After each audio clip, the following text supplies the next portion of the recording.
Yesus yang menghibur saya dan saudara. Di saat-saat ini mungkin seringkali kita merasa bahwa semakin sulit kita melangkah, semakin sulit kita berjalan. Tetapi yakin dan percaya ada satu sobat yang selalu setia menemani saya dan saudara. Dialah Yesus. Amin. Puji nama Tuhan. Pada saat ini kita mau terus bersuka cita di dalam Tuhan. Bersorak-sorai bagi Tuhan kita. Saya undang kita semua bangkit berdiri. Satukanlah roh kami ya Tuhan. Haleluya. Amin, haleluya. Biarlah roh-Mu tercurah di tempat ini Tuhan. Satu hatikan kami Yesus. Haleluya.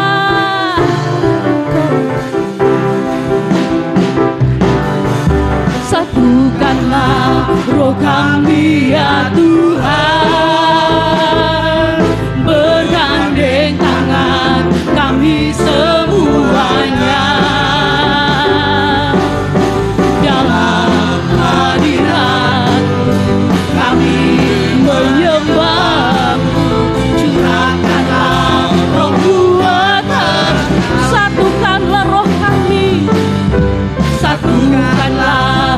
Kami ya Tuhan, bergandeng tangan kami semuanya dalam hadirat-Mu, kami menyembah-Mu. Curahkanlah roh kuasa, roh tercurah dari surga. Bersuka cita, roh tercurah dari surga. Bangsa-bangsa bersorak, roh tercurah dari surga. Gereja Tuhan dibangkitkan, roh tercurah dari surga.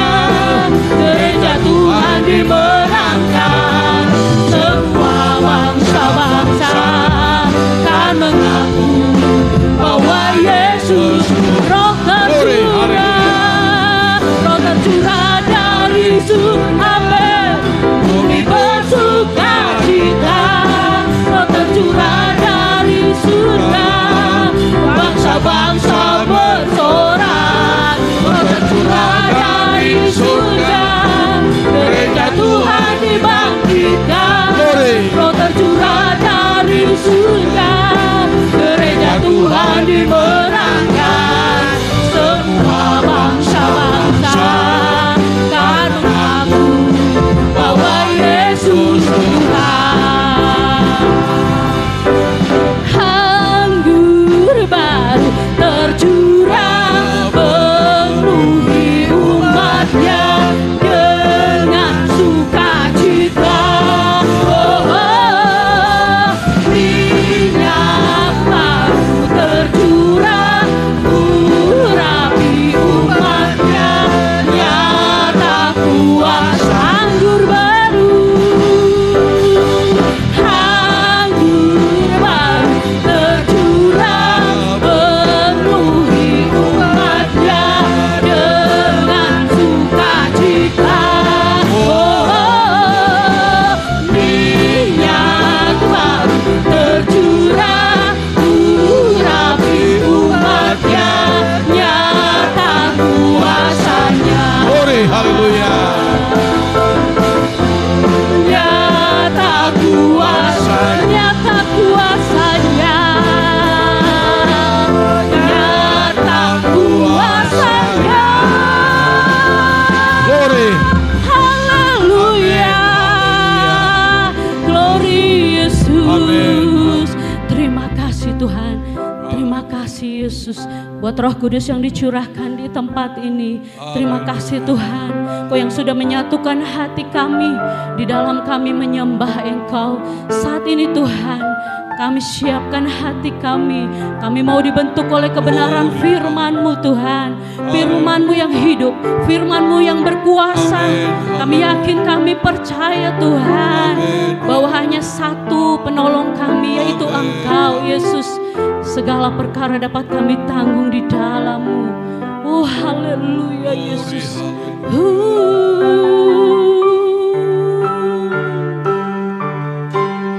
Penolong yang selalu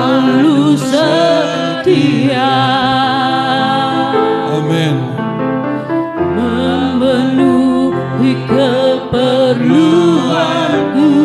Glory, haleluya.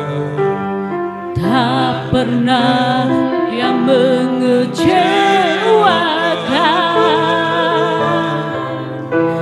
Yesusku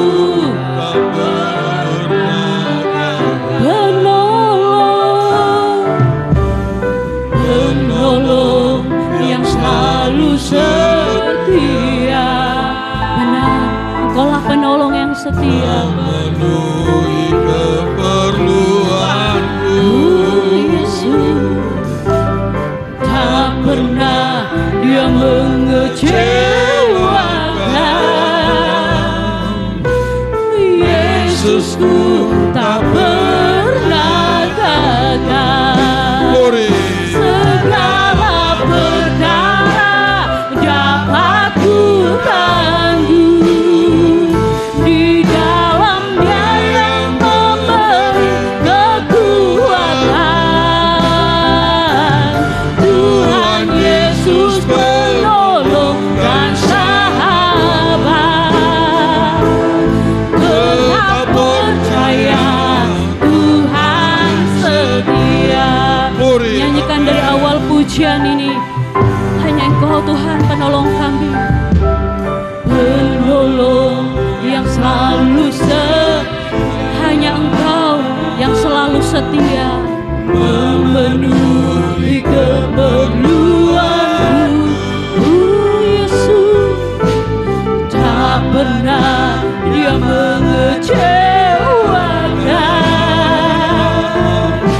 Oh Yesusku tak pernah gagal. Segala perkara dapat ku tanggung di dalam-Nya yang memberi kekuatan. Tuhan Yesus penolong dan sahabat. Tetap percaya Tuhan Glory, haleluya. segala perkara. Haleluya, haleluya. Yesus di dalam-Nya yang memberi kekuatan. Glory, amin. Tuhan Yesus penolong dan sahabat. Tetap percaya, tetap percaya Tuhan setia. Tetap percaya Tuhan setia. Tetap percaya Tuhan setia. Amin. Haleluya. Kami percaya Tuhan, janji-Mu setia dan amin. Kami percaya Kau-lah yang setia, Kau-lah penolong kami. Haleluya. Terima kasih Yesus, terima kasih Roh Kudus. Haleluya. Kami puji, kami sembah, kami muliakan Engkau Tuhan. Haleluya. Glory Yesus. Haleluya. Haleluya. Terima kasih. Haleluya. Sekali lagi kita nyanyikan pujian ini, refnya. Dengan kasih Kristus Bapa amin akan pimpin dalam doa.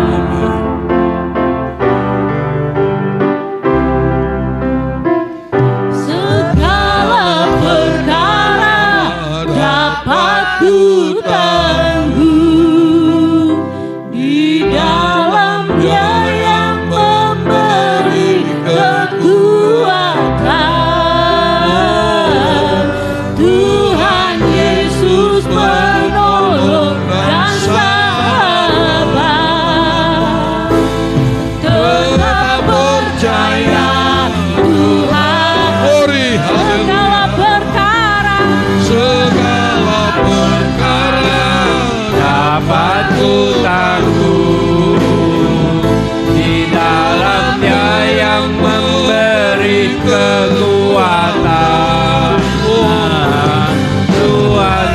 Yesus penolong dan sabar. Tetap percaya Tuhan setia. Tetap percaya Tuhan setia. Tetap percaya Tuhan setia. Haleluya,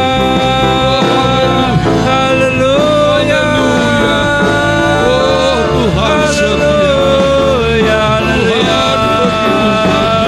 Haleluya, amin. Haleluya. Haleluya, Yesus.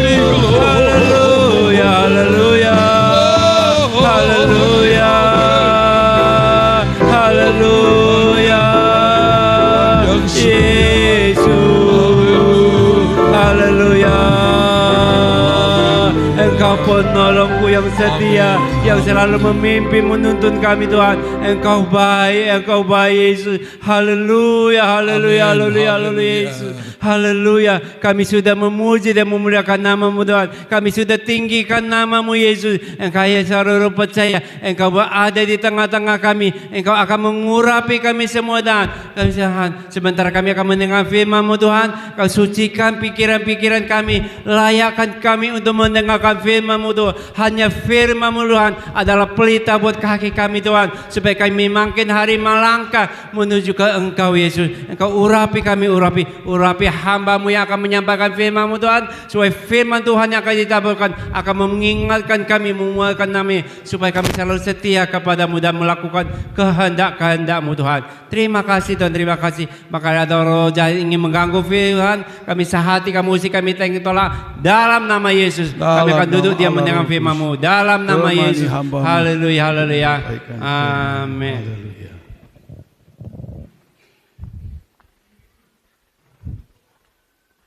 Haleluya. Puji Tuhan, segala perkara dapat ditanggung oleh saya dan saudara karena kita punya Tuhan. Haleluya. Puji Tuhan. Kita akan melihat firman Allah pada pagi ini. Masih ada kaitan dengan firman Allah pada hari Minggu kemarin. Kita akan lihat dalam kitab Galatia pasal yang kelima. Galatia pasal 5 ayat 16 dan ayat yang ke-17. Galatia 5 ayat 16. Kita hormati pembacaan firman Allah ini. Kita baca sama-sama. Dengan judul hidup menurut daging atau menurut roh. Kita baca ayat 16 dan 17, 2, 3. Maksudku, coba sama-sama, 2, 3. Maksudku ialah hiduplah oleh roh, maka kamu tidak akan menuruti keinginan daging. Sebab keinginan daging berlawanan dengan keinginan roh, dan keinginan roh berlawanan dengan keinginan daging.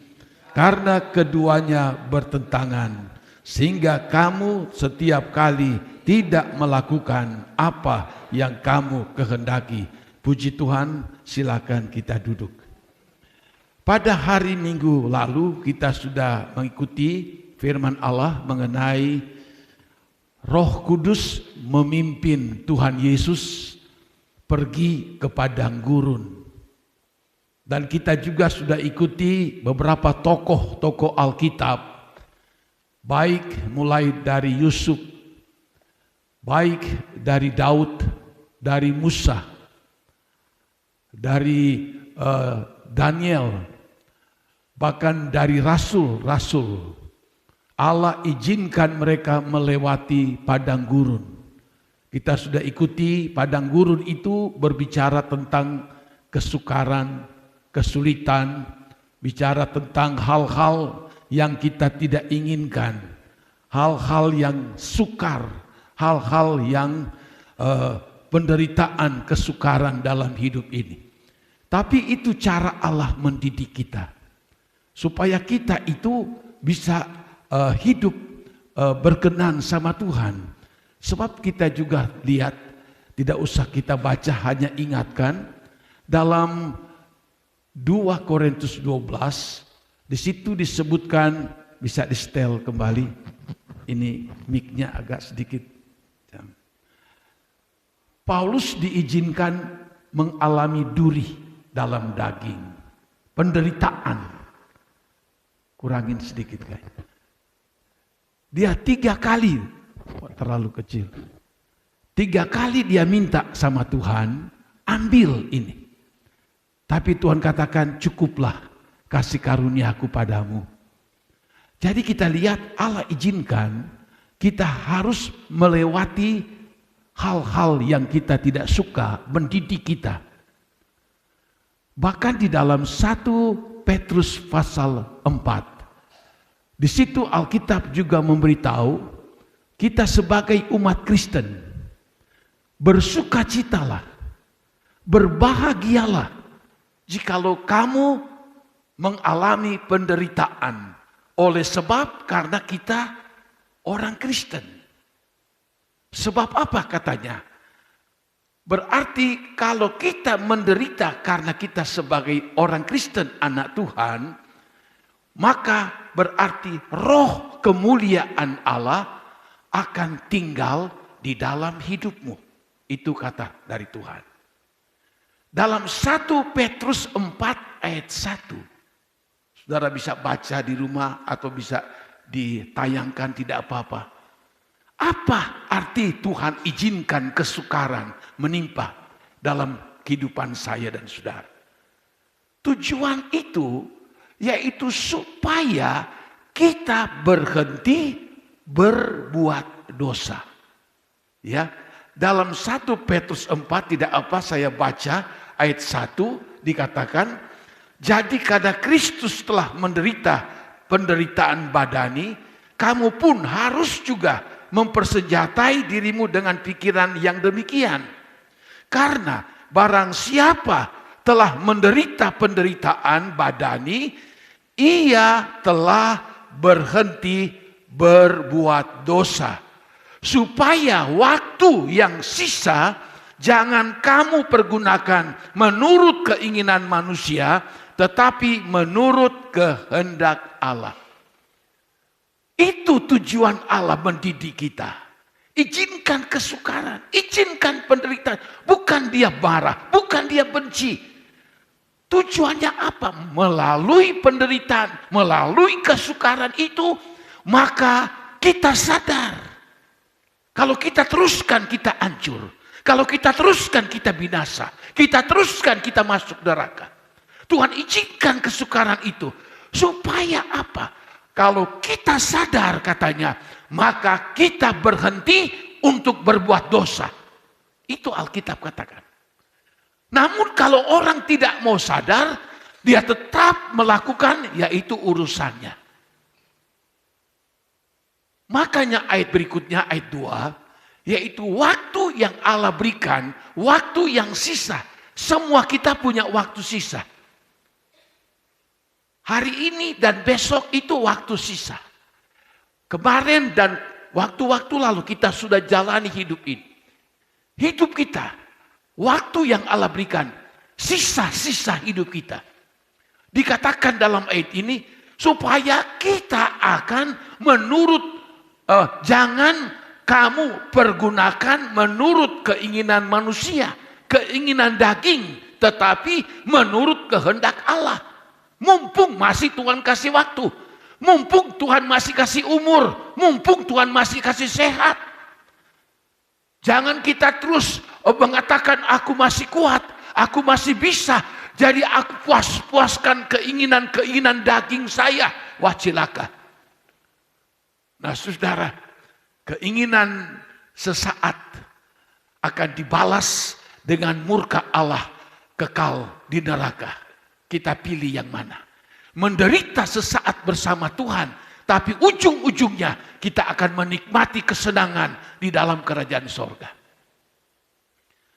Itu Allah izinkan untuk kita dididik melewati kesukaran, melewati padang gurun. Kita sudah ikuti. Roh Kudus memimpin Tuhan Yesus ke padang gurun. Tuhan Yesus saja dipimpin ke padang gurun. Lalu kalau kita, apalagi? Tuhan Yesus yang benar, Tuhan Yesus yang kudus, berkuasa, dipimpin oleh Roh pergi ke padang gurun. Apalagi saya dan saudara. Nah, lalu kita lihat apa yang kita baca ini. Alkitab memberitahu, hiduplah oleh Roh, maka kamu tidak akan menurut keinginan daging. Dalam ayat 18, akan tetapi jika kamu memberi dirimu dipimpin oleh Roh, kamu tidak hidup di bawah hukum Taurat. Dikatakan, jadi hidup di dalam Roh atau kita mau dipimpin di dalam Roh. Ya, dipimpin dalam Roh. Setelah kita berdoa kemarin, meminta kepenuhan Roh Kudus, kita mendapatkan Roh Kudus, kita menerima urapan daripada Roh Kudus, tidak hanya berhenti di situ. Tidak kita puas sudah seperti itu. Masih ada langkah berikutnya yang harus kita jalani dalam hidup ini. Yaitu apa? Kita mau hidup dipimpin oleh Roh. Ya. Kemarin Roh memimpin ke padang gurun, kepada kesukaran. Yang saat ini kita ikuti, biarlah hidup kita ini mau dipimpin oleh Roh. Apa tujuannya daripada ayat ini? Dipimpin oleh Roh itu, yaitu menyerahkan kendali hidup sepenuhnya kepada pimpinan Allah, kepimpinan Roh Kudus. Ya, kita izinkan Roh Kudus yang mengendali kehidupan kita di dalam keseharian kita. Dan Roh Kudus itu yang akan memimpin kita untuk mencegah supaya kita tidak berjalan menurut kemauan kita sendiri, menurut ego kita sendiri, ya, menurut hawa nafsu dunia daging yang berdosa ini. Maka kalau kita memberikan diri dipimpin oleh Roh Kudus, Roh Kudus akan memimpin kita. Roh Kudus itu kita berjalan di dalam Roh, yaitu ada proses yang sifatnya aktif, yang terus menerus dari hari datang kepada hari, setiap saat kita dipimpin oleh Roh Kudus, sehingga kita dapat menyesuaikan apakah langkah kita, pikiran-pikiran kita, perbuatan-perbuatan kita, tindakan-tindakan kita sesuai dengan firman Allah, sesuai dengan kehendak daripada Allah. Itu yang mau dipimpin oleh Roh. Sebab apa? Di dalam ayat yang kita lihat ini, ada dua yang berlawanan, bertentangan, bermusuhan. Berjalan di dalam Roh, pimpinan Roh Allah, dan berjalan di dalam keinginan daging. Umumnya berjalan di dalam segala keinginan hawa nafsu daging begitu kuat. Daya tariknya begitu kuat. Kita sudah ikuti beberapa waktu firman Allah. Begitu kuat. Apa sebab? Sebab berjalan di dalam kedagingan itu ibaratnya dia jalan di jalan yang lebar. Tidak di jalan sempit. Jalan lebar berbicara tentang memuaskan segala keinginan-keinginan hawa nafsunya. Menjalankan hidup, memuaskan keinginan-keinginan mata yang berdosa dan keangkuhan hidup. Itu jalan lebar. Makanya dikatakan dalam ayat firman Tuhan, di dalam ayatnya yang ke-19, supaya kita bisa lihat, perbuatan daging telah nyata. Yaitu pertama, percabulan. Percabulan. Ini golongan percabulan kecemaran, hawa nafsu, itu kakak adik. Orang yang sudah dikuasai oleh roh percabulan, maka dia itu akan hidup dalam kecemaran. Dia akan hidup di dalam hawa nafsu daging. Ini. Yaitu perbuatan daging telah nyata. Saya ulangi. Yaitu percabulan, kecemaran, hawa nafsu, perzinahan. Itu perbuatan daging. Lalu berikutnya dikatakan begini. Penyembahan berhala, sihir, perseteruan, perselisihan, iri hati, amarah, kepentingan diri sendiri, percideraan, roh pemecah. Ini juga berurutan seperti ini. Orang yang hidup dikuasai oleh keinginan daging, maka dia itu akan diarahkan untuk apa? Ya, untuk menyembah berhala. Lalu sihir, mencari hal-hal yang bertentangan dengan kehendak daripada Allah. Perselisihan atau persetuan atau perkelahian. Lalu berikutnya ada iri hati, ada amarah, kepentingan diri sendiri, percederaan, roh pemecah. Ini semua dihasilkan oleh keinginan-keinginan hawa nafsu daging ini. Yang orang mengikuti segala keinginan daging, maka apa yang ditulis di dalam ayat ini, dia akan mudah untuk bisa melakukannya. Dia akan terseret untuk melakukan hal-hal segala keinginan daging ini. Bahkan disebutkan di dalam ayat ini, ada kedengkian, ada kemabukan, ada pesta pora, dan sebagainya. Ini semua rangkuman dari segala keinginan hawa nafsu daging yang selalu berusaha untuk membawa kita melakukan hal-hal yang seperti ini. Dengan kata lain, kalau seseorang telah dikuasai oleh segala keinginan-keinginan hawa nafsu daging, hawa nafsu keinginan mata yang berdosa, keangkuhan hidup ini, maka seluruh perbuatan daging ada 15 kita baca di sini. Dia akan melakukan itu. Dia terus melakukan itu. Apa sebab? Dia dikuasai oleh roh kedagingan yang dalam hatinya berpikir, ini akan memuaskan saya. Ini akan membawa kenikmatan kepada saya. Ini akan membawa saya senang dan seterusnya. Padahal hanya seketika saja. Padahal dia itu mungkin menikmati hanya sedikit saja. Tapi di ujung dari semuanya itu berhasil dalam kegagalan, berhasil dalam kerusakan, berhasil di dalam kehancuran, kebinasaan tanpa disadari. Makanya orang kalau telah dikuasai oleh keinginan daging yang berdosa ini, sulit untuk dapat dicegah. Sulit. Istilahnya ditutup di sini, dia muncul di sini.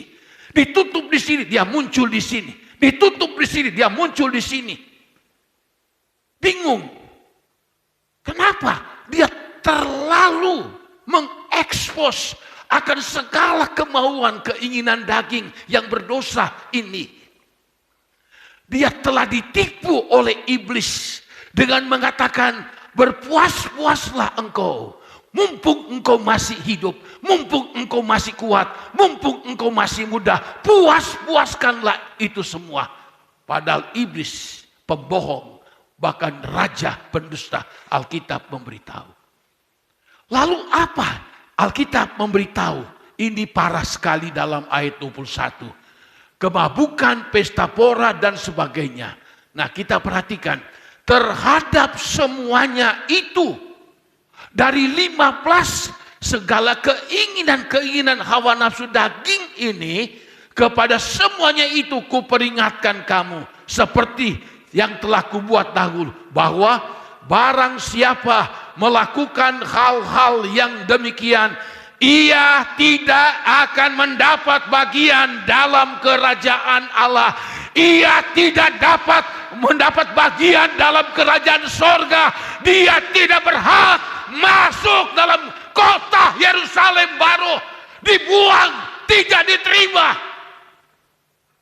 Alkitab memberitahu setiap perbuatan keinginan daging yang dilakukan dengan hawa nafsu keinginan daging akan dicatat oleh Allah.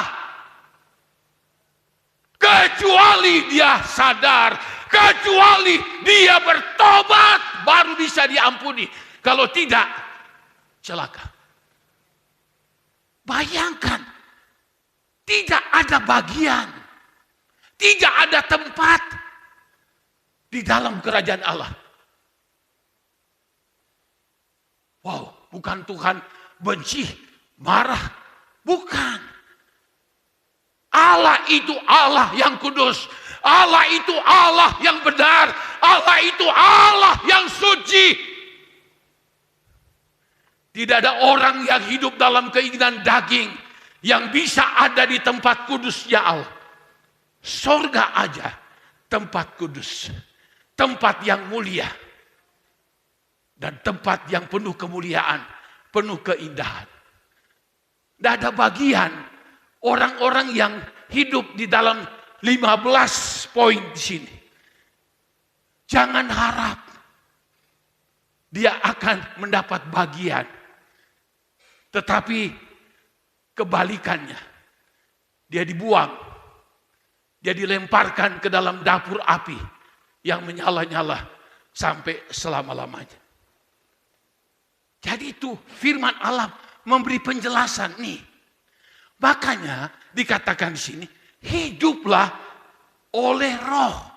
Hendaklah kamu dipimpin oleh Roh Allah. Supaya apa dikatakan di sini? Kamu tidak akan menuruti keinginan daging. Itu tujuannya. Kalau kamu mau dipimpin oleh Roh Allah, maka kamu dikatakan tidak akan menuruti keinginan daging. Bagian keinginan daging mungkin orang katakan, waduh baik, enak, nikmat, dan sebagainya.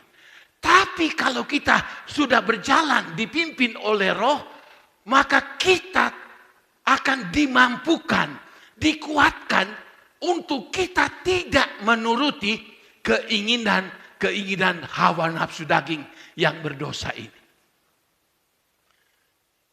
Jadi kita lihat Allah sangat mengasihi saya dan saudara. Dia ingin sekali supaya kita itu bisa selamat, hidup kekal. Dia ingin sekali kita menikmati segala jerih payahnya membuat rumah untuk saya dan saudara tempati nanti. Dia tidak saja menyerahkan nyawanya untuk keselamatan kita. Tapi Tuhan Yesus katakan, aku akan pergi menyediakan rumah bagi kamu. Tidak kita bayar cicilan.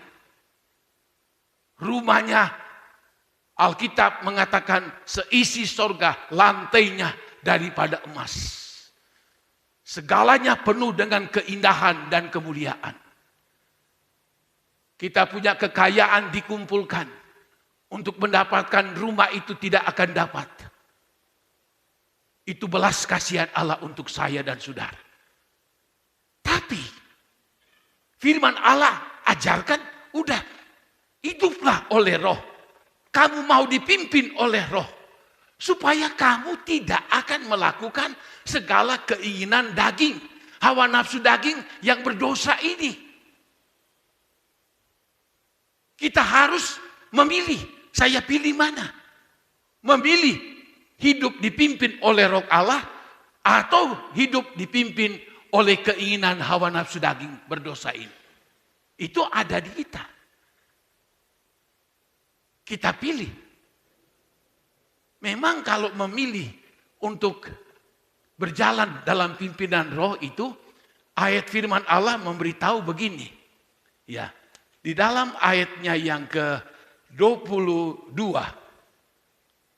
Galatia 5 ayat 22, inilah orang kalau hidup di dalam roh, mau dipimpin di dalam roh.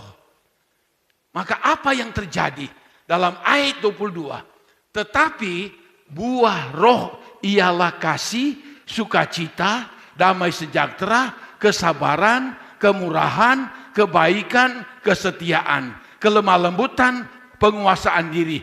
Tidak ada hukum yang menentang hal-hal itu. Barang siapa menjadi milik Kristus Yesus, ia telah menyalibkan daging, keinginan daging dengan segala hawa, nafsu dan keinginannya. Jikalau kita hidup oleh roh, baiklah hidup kita juga dipimpin oleh roh. Wow, luar biasa sekali kita lihat. Ini Tuhan bilang, jangan kamu dipimpin oleh roh kedagingan. Nanti kamu tidak dapat bagian di dalam kerajaan Allah. Nah, lalu dia kasih solusi. Bagaimana? Hiduplah kamu di dalam roh. Yaitu dikatakan di dalam ayat yang ke-22 tadi, yaitu kita harus memiliki kasih. Kasih Allah selalu harus ada di dalam diri kita. Sebab hukum yang paling utama, Tuhan Yesus katakan, kasihilah Tuhan Allahmu dengan segenap hati jiwamu, rohmu, kekuatanmu. Dan kedua, kasihilah akan sesamamu manusia. Kita harus memiliki kasih. Atau apa? Mengasihi Tuhan dengan segenap hati kita. Sebab ada yang bisa mencuri kasih kita kepada Allah. 1 Timotius 2 di situ disebutkan. Jangan kamu mengasihi dunia dan apa yang ada di dalamnya. Sebab kalau kamu mengasihi dunia ini dan segala keinginan daging, keinginan mata dan keangkuhan hidup, kasih akan Bapa, kasih akan Allah tidak ada di dalam kamu. Ini yang mencuri kasih Allah dalam diri kita orang Kristen.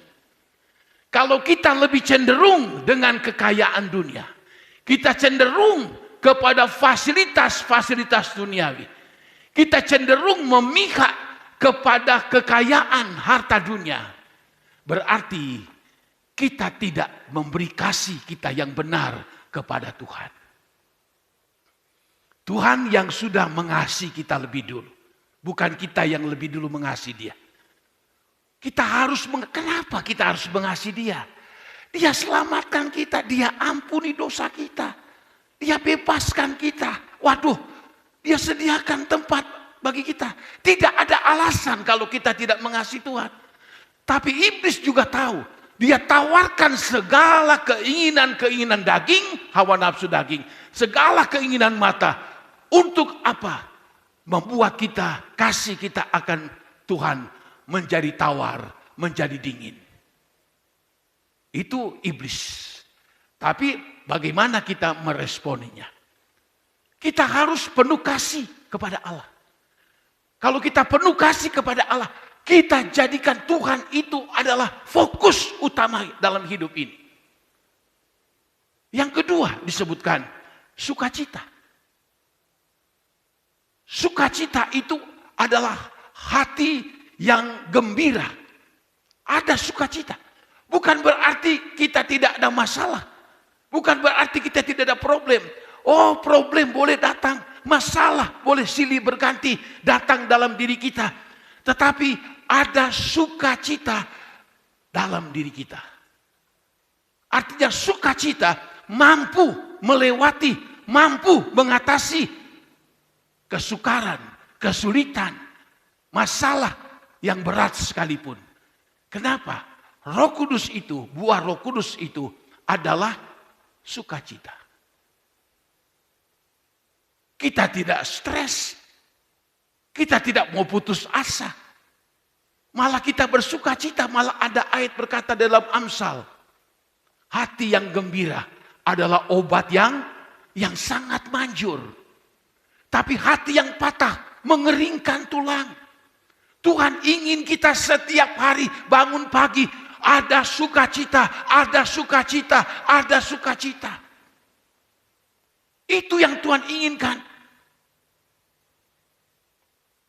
Rumah sakit mahal, dokter mahal, apalagi tempat-tempat tertentu. Orang bisa pergi ke luar negeri untuk berobat.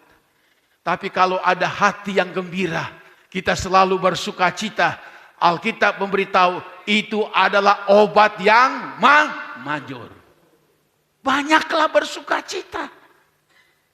Lalu yang berikutnya disebutkan ada damai sejahtera. Apa damai sejahtera? Kita tenang dalam menghadapi hidup. Gejolak silih berganti. Datang menimpa kehidupan kita. Batin kita mungkin, begitu sangat-sangat tertekan. Kalau kita biarkan tidak tenang, makan pun tidak enak, tidur pun tidak tenang. Segala-galanya serba salah. Tetapi ada damai sejahtera selalu menjadi tenang. Kenapa kita harus tenang? Karena kita tahu seluruh keberadaan hidup kita ada di dalam kontrol dari Tuhan yang Maha Kuasa. Amin. Jadi kita tenang. Saya khotbah bukan asal khotbah, tapi saya alami sendiri dalam menjalani hidup ini. Saya dapati, benar sekali firman Allah. Ya, benar sekali. Ada damai sejahtera. Sehingga dalam hidup kita tenang. Biarpun silih berganti. Mungkin tekanan demi tekanan menimpa kehidupan kita. Kita tinggal tenang. Ada ayat firman Allah berkata begini. Jangan engkau mengambil keputusan pada waktu engkau tidak tenang. Betul. Banyak orang ambil keputusan dalam hidup. Dalam bergaul. Dalam berkeluarga. Dalam berusaha. Dalam beberapa segi kehidupan manusia.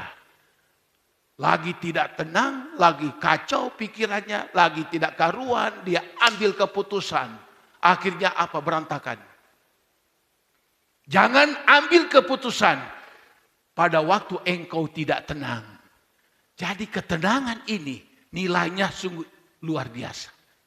Tenang dulu, berdoa dulu, baru kita ambil keputusan. Itu yang baik, yang tepat. Kenapa? Ada damai sejahtera dalam diri kita. Ini penting sekali. Sering kita abaikan. Karena kita ada Roh Kudus. Roh Kudus memimpin kita. Kita berjalan dipimpin oleh Roh Kudus. Dia akan memberikan kita sukacita. Memberikan kita damai sejahtera. Lalu berikutnya dikatakan. Dan berikutnya kesabaran.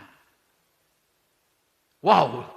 Dunia zaman sekarang ini saudara, ternyata kesabaran ini memang sangat dibutuhkan. Sangat dibutuhkan. Setiap pribadi kita. Ya, pribadi kita sendiri. Dalam menjalankan bisnis, usaha atau apapun itu. Dalam keluarga. Wow, memang kesabaran ini sangat-sangat dibutuhkan. Banyak perang terjadi di dunia. Dari zaman dulu. Banyak sengketa terjadi. Banyak masalah terjadi dalam rumah tangga dan lain sebagainya. Karena dimulai dari ketidakkesabaran. Tidak sabar. Saya pelajari dalam hidup ini. Ternyata kesabaran ini saudara adalah sesuatu yang nilainya sangat tinggi. Alkitab memberitahu dalam perjanjian lama. Orang yang sabar katanya akan mencegah sesuatu hal yang besar terjadi. Orang sabar mencegah hal-hal yang buruk yang akan terjadi. Itu saya juga mengalami dalam hidup ini. Suami istri sabar. Istri sabar terhadap suami. Saya sebagai suami sabar kepada istri. Orang tua kepada anak. Anak kepada orang tua. Terlebih sabar di dalam menghadapi tantangan hidup. Roma 12 ayatnya yang ke-12 ada ayat yang berkata begini.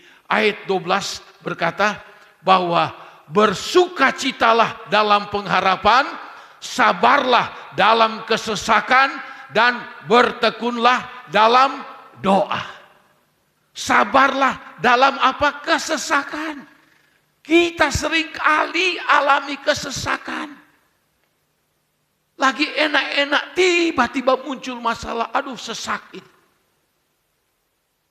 Lagi santai, tiba-tiba muncul cobaan. Waduh, sesak nih. Obatnya, sabar. Sabar memang sangat dibutuhkan dalam kehidupan ini. Ada rumah tangga tidak sabar, berantakan. Ada rumah tangga dalam menghadapi usaha tidak sabar, akhirnya jalannya tidak baik, mulus. Wah, banyak hal. Ini Roh Kudus kalau ada dalam diri kita, Dia akan memberikan kita kesabaran. Ego kita tidak mengendalikan kita.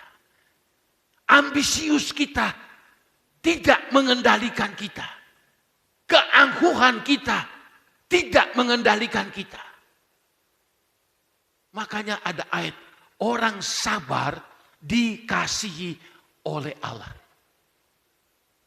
Coba, kita bapak-bapak haruslah sabar, sabar, sabar.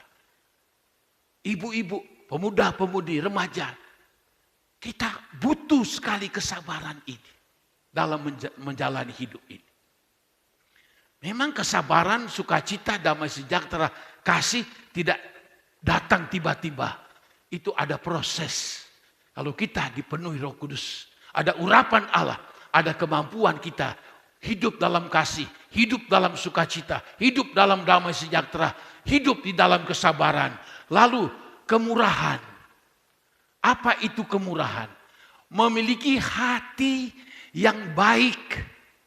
Ya, hati yang baik yang ingin memberi, ingin berkorban kepada pekerjaan Allah, kepada sesama jemaat yang kurang mampu, apalagi mereka orang yang miskin. Ada kemurahan di dalam diri kita. Kita merasa tidak tega kalau melihat ada orang yang perlu sangat dibantu, kita hanya diam saja. Kita memiliki kemurahan, roh kemurahan, murah hati kita, tidak pelit, apalagi tidak medit, tidak kikir. Ada hati yang penuh dengan murah.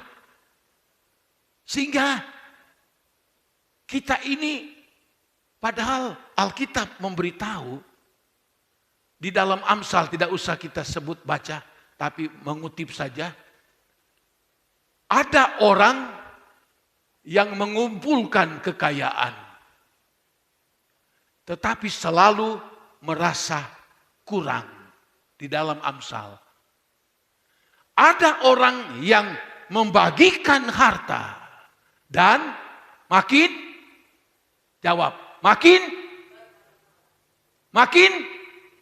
loh. Ada orang yang mengumpulkan kekayaan, pelit, medit, kikir, tapi tetap berasa kurang. Tetap kurang. Ada yang membagikan harta malah bertambah kaya. Betul.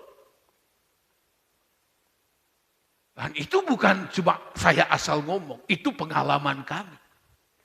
Saya suka ngobrol sama istri. Kalau kita tidak suka memberi, tidak suka ada kemurahan sama orang, Mungkin kita tidak begini. Mungkin kita makan aja kurang. Mungkin kita juga pakai kurang. Serba kekurangan.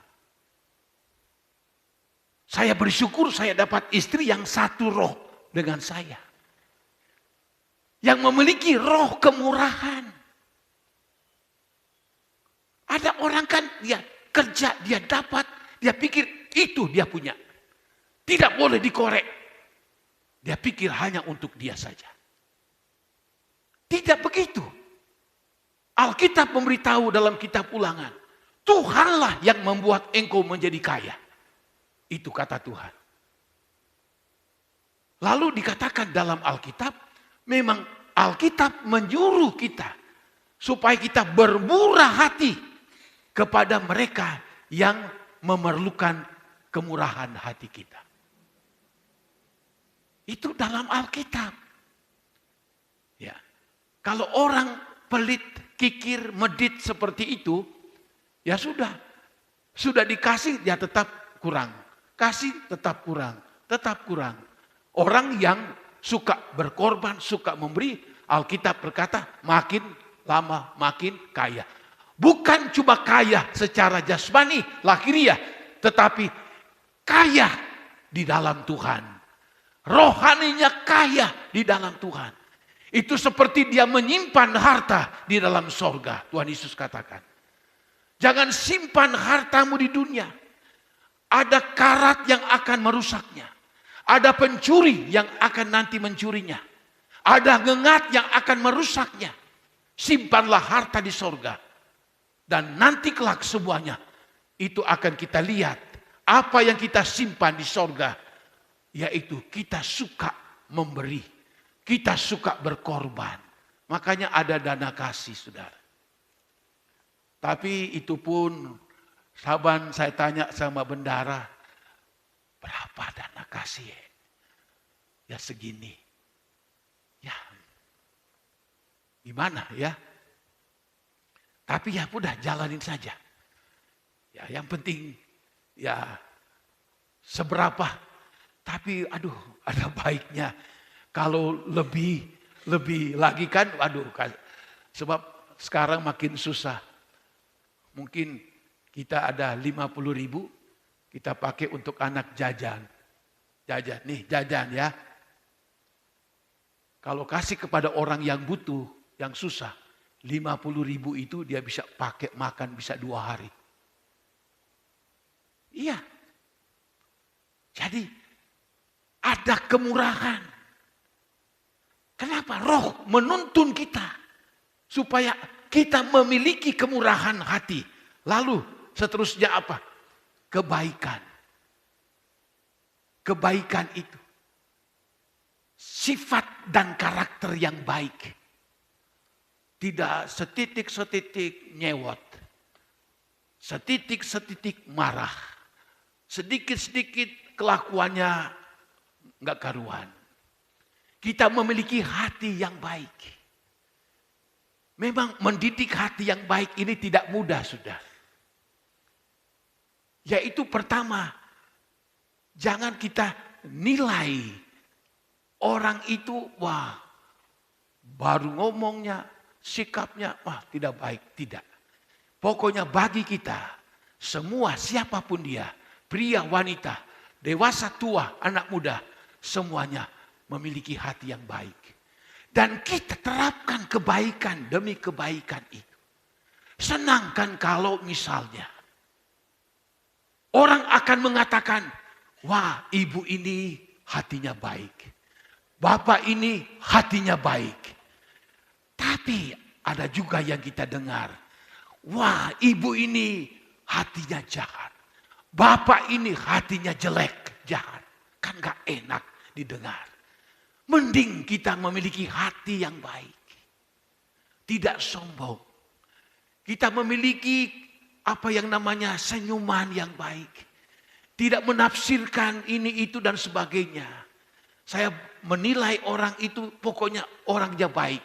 Kalau orang tidak berlaku baik, ya itu urusannya. Tapi saya akan terus mengembangkan sifat-sifat kebaikan. Sebab saya mau nanti dipanggil Tuhan. Anak cucu saya akan nanti berkata begini, aduh papi orangnya baik, mami orangnya baik. Cucu-cucu saya, cicit-cicit saya nanti mungkin kalau Tuhan berkenan akan berkata, opa saya baik. Wah senang kan? Ada saya baca di YouTube saudara, seorang ibu dijahati sama anak-anaknya. Harta diambil. Ibunya dibiarkan dibawa ke panti asuhan. Ibunya nangis, pengen mati. Dia pengen mati saja. Semua harta kewarisan saya sudah diambil semua anak-anaknya. Lalu dia mengatakan anak-anak saya jahat semua. Jahat. Dan kasih tahu, suster, kalau saya mati, jangan kasih tahu mereka, biarkan mereka. Sampai segitu. Jahat banget ini anak-anaknya. Nah, bagi orang tua, ya masih ada sini orang-orang tua. Kalau Tuhan kasih rezeki, ya kita pegang. Kita jaga untuk hari tua kita. Jadi satu pelajaran seperti itu. Banyak yang komentar, ya ini satu pelajaran berharga. Orang tua jaga kalau ada kelebihan. Jangan dibuang atau jangan begini, jangan begitu katanya. Jaga untuk hari tua. Supaya tidak akan alami seperti si ibu ini. Betul juga ya. Hati yang jahat. Orang selalu ingin sekali untuk memiliki hati yang baik. Akan dikenang. Ada istilah kuno berkata begini. Harimau mati meninggalkan belang. Gajah mati meninggalkan gading. Orang yang baik akan meninggalkan budi baiknya. Wah betul sekali. Lalu berikutnya dikatakan lagi. Ya. Dan kesetiaan. Setia. Apa kita sudah setia sama Tuhan? Ada orang yang ya anggap sepele. Nanti setia sama Tuhan kalau lagi ada kebutuhan. Tapi kalau lagi aman-aman saja, bagaimana nanti? Kata setia itu, yaitu setiap saat. Terus menerus kita setia kepada Tuhan. Setia mengabdi kepada Tuhan. Saya bersyukur sekali jemaat di sini, hampir semua yang ada. Aduh, setia sama Tuhan. Itu kebanggaan kami, penghiburan kami. Kalau toh ada yang keluar kota, mereka cari tempat ibadah dulu di tempat mereka tuju. Aduh, senang sekali saudara. Kesetiaan ini yang penting. Kita harus tanamkan dalam diri kita. Sebab apa? Hidup kita ini tidak selamanya. Tapi kalau kita sudah menanamkan kesetiaan kita, baik dalam keluarga, baik di dalam Tuhan, semuanya itu tidak akan sia-sia. Kalau kita setia. Bahkan di dalam Matius 24, di situ ada satu ayat Tuhan Yesus katakan, orang yang akan diselamatkan adalah orang yang setia. Kita pupuk terus kesetiaan ini. Kita merasa seperti berutang kalau sampai waktu jam ibadah, waktu hari ibadah, kita tidak beribadah. Kita merasa tertuduh seperti ada jemaat-jemaat yang selalu katakan sama saya. Kita karena sudah setia, lalu ada orang berkata begini, wah si pendeta itu saban minggu besuk baik, besuk aja. Kadang haur bagaimana? Enggak.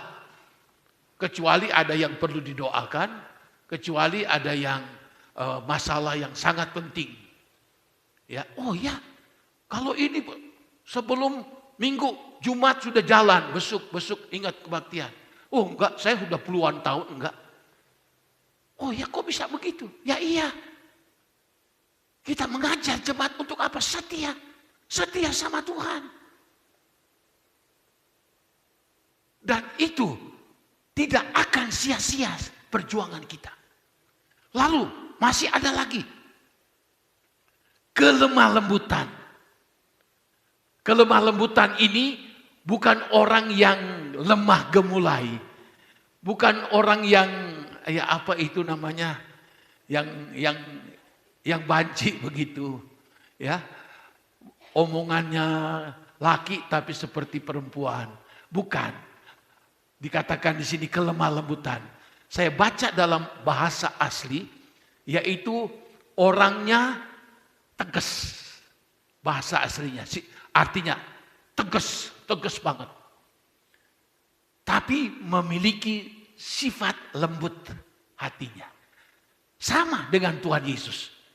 Tuhan Yesus berkata begini, belajarlah kepadaku karena aku rendah hati dan lemah lembut. Ya. Jadi hati yang lemah lembut. Tegas, kalau salah ya salah. Ya. Tapi hatinya lembut. Tidak kasar. Apa-apa. Waduh, cilaka. Lalu yang terakhir, yang ke-9, yaitulah penguasaan diri. Ya, menguasai diri. Kita mampu mengontrol diri kita ini. Kita mampu mengekang diri kita. Ada hawa nafsu daging muncul dalam pikiran melalui mata kita. Kita berkata, Tuhan tolong saya. Tolong kuatkan saya. Kita dimampukan untuk apa? Mengendalikan diri kita. Kita harus belajar mengendalikan diri. Ada banyak sekali keinginan-keinginan, hawa nafsu daging yang menggoda kita setiap hari, setiap saat. Tapi kalau kita punya pengontrolan diri, pengendalian diri, maka apa yang terjadi? Kita mampu, kita kuat untuk mengendalikan diri kita. Sebaik apapun, sehebat apapun rayuan datang, kita mampu mengendalikan diri kita. Itu ada pengendalian diri. Kita tidak mudah terjebak, kita tidak mudah terbawa arus. Kenapa? Karena ada pengendalian diri. Ada pengontrolan diri, penguasaan diri ini. Itulah kalau kita mau dipimpin oleh Roh.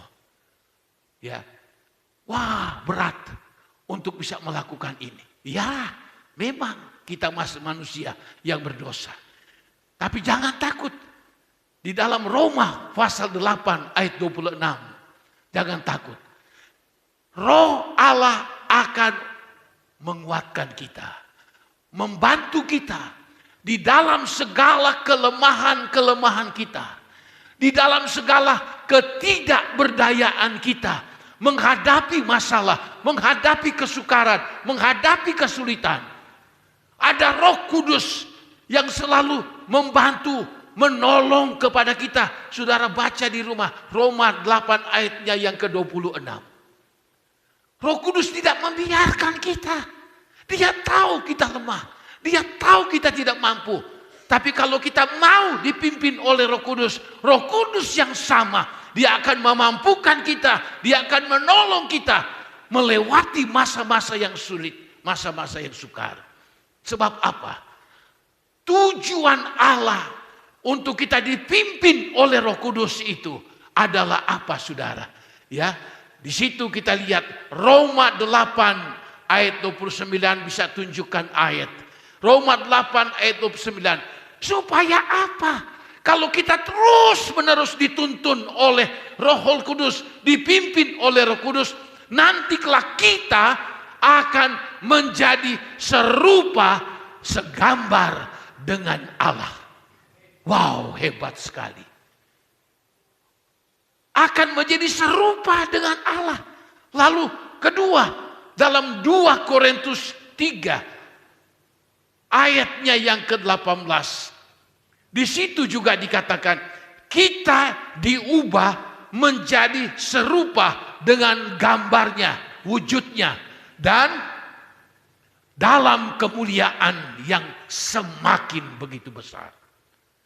Ini tujuan Roh Kudus memimpin kita, supaya kita akan menjadi serupa dengan Tuhan. Kita akan dipimpin untuk mendapatkan kemuliaan yang begitu besar. Lalu masih ada lagi Efesus 5 ayat 27. Supaya Roh Kudus memimpin kita, supaya kita tidak bercacat, tidak berkerut, dikatakan di situ. Ya, kita tidak bercela. Kita hidup benar, kita hidup kudus di dalam Tuhan. Itu tujuan Roh Kudus memimpin kita, dan kita mau dipimpin oleh Roh Kudus. Bahkan pun Filipi 3 ayat 21, nanti kelak akan mengubah tubuh kita yang hina ini menjadi apa? Menjadi tubuh sama dengan Yesus pada waktu dia bangkit. Tubuh yang hina diganti dengan tubuh yang penuh dengan kemuliaan. Itu yang tujuan kita mau dipimpin oleh Roh Kudus. Kita tinggal pilih, kita mau dituntun oleh roh kedagingan. Tujuannya akan menghancurkan, tidak ada bagian di dalam sorga. Ada kebinasan api neraka. Apa kita mau dipimpin oleh Roh Kudus?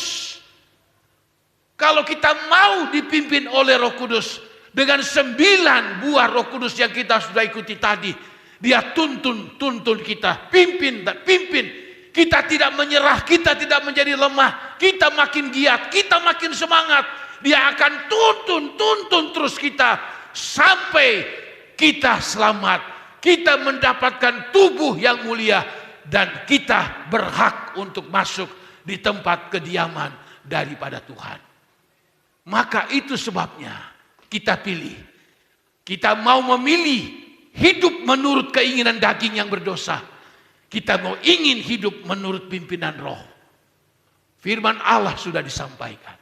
Pilihan ada pada kita masing-masing. Kalau engkau masih bimbang, karena engkau begitu sangat menikmati segala keinginan daging, saran saya sebagai hamba Allah, engkau harus sadar, engkau harus berdoa, bertobat, engkau hentikan semua hal-hal itu, sebab itu akan membinasakan engkau, akan masuk dalam neraka.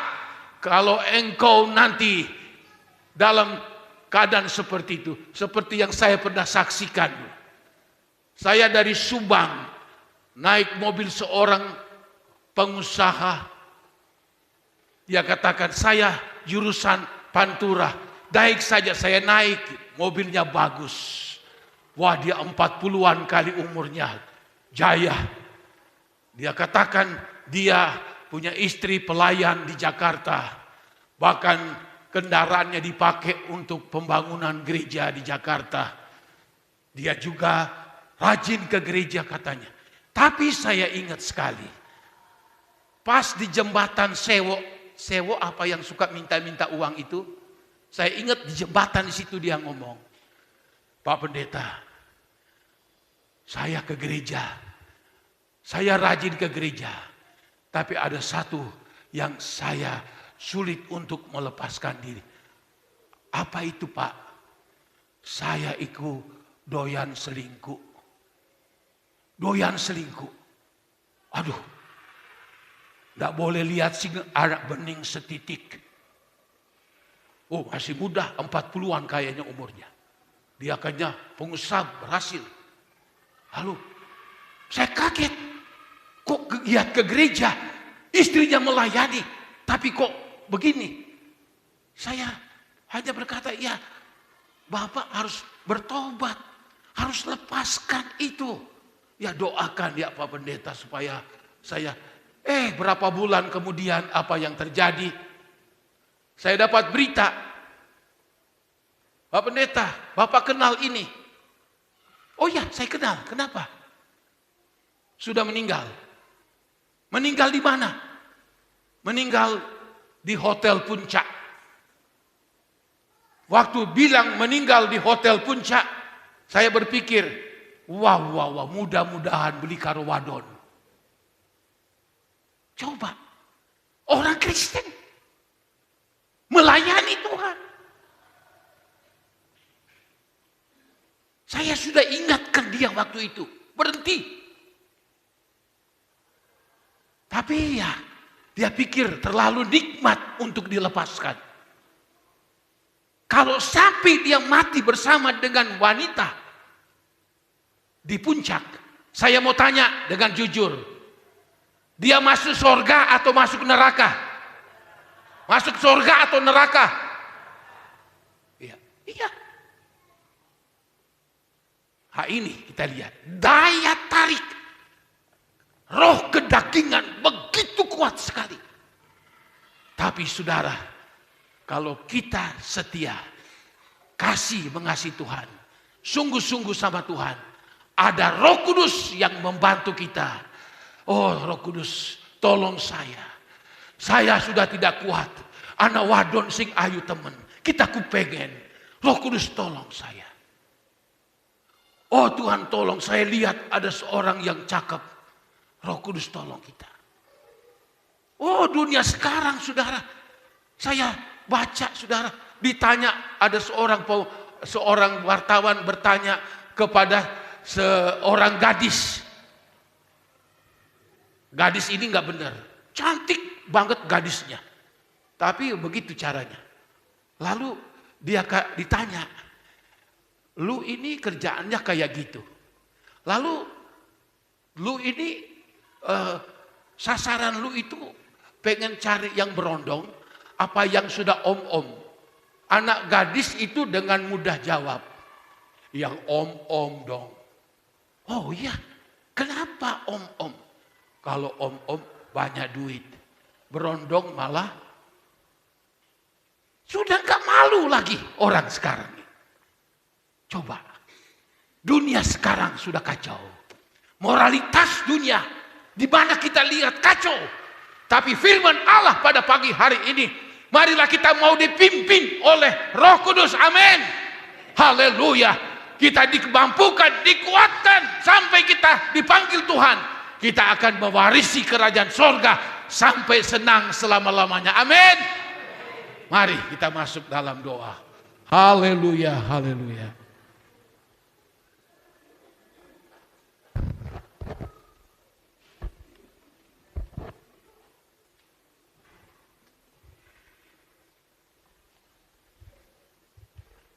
G kayaknya.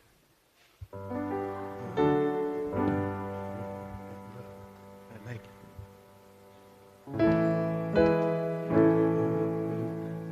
Peganglah tanganku Roh Kudus, kasih neng. Peganglah tanganku Roh Kudus, setiap biar ini doa kita, amin. Ku tak dapat jalan sendiri, ramai-ramai awas tanpa Roh-Mu. Oh, bawalah diriku kepada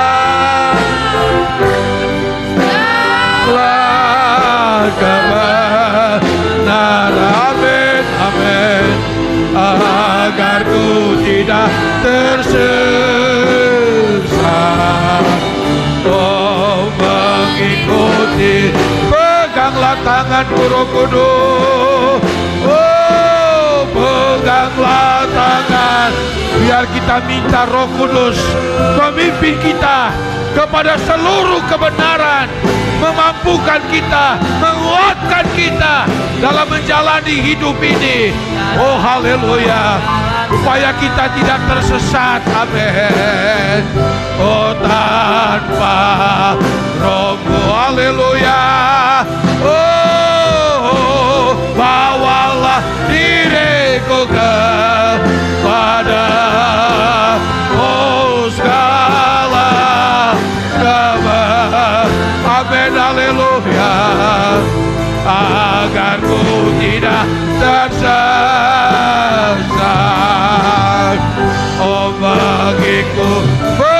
tanganku.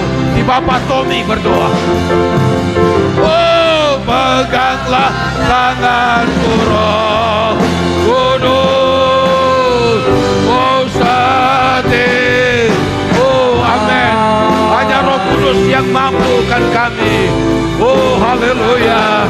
Kami tidak bisa jalan sendiri tanpa pimpinan Roh Kudus-Mu. Haleluya. Haleluya. Oh, bawalah diriku kepada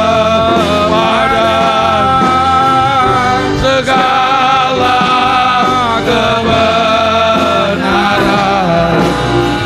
Oh, agar ku tidak amin, amin.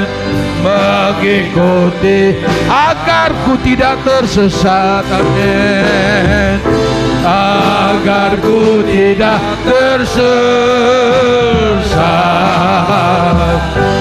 mengikuti jalan-Mu.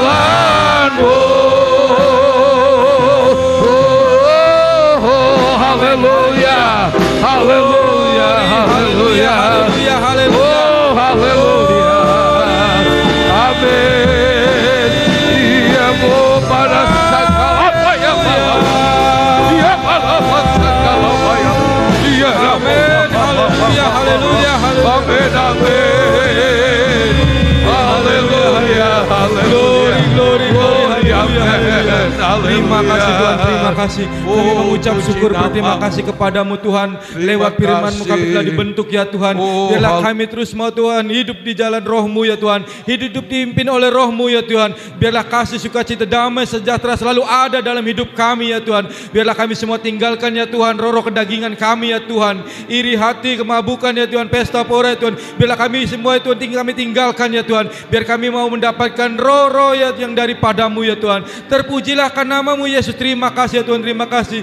Kami pakai terus ya Tuhan firman-Mu Tuhan untuk menjalani kami hidup kami ini ya Tuhan. Hidup kami tahu ya Tuhan kami semakin berat ya Tuhan. Kami biarlah kami kalau kami dipimpin oleh Roh-Mu Tuhan, hidup kami semakin tetap di jalan-Mu ya Tuhan. Terpujilah karena nama-Mu Tuhan. Terima kasih Kau telah memberkati kami lewat firman-Mu Tuhan. Berkati juga hamba-Mu Tuhan. Pakai terus hamba-Mu Tuhan untuk memberitakan firman-Mu Tuhan. Pakai terus ya Tuhan keluarganya Tuhan untuk menopang pelayanan ini Tuhan. Terpujilah karena nama-Mu Tuhan. Terima kasih. Sebentar kami memberikan korbannya Tuhan. Kau balas sesuai dengan janji-janji firman-Mu Tuhan. Kami sudah berdoa dan mengucap syukur dalam nama Tuhan Yesus. Haleluya. Amin.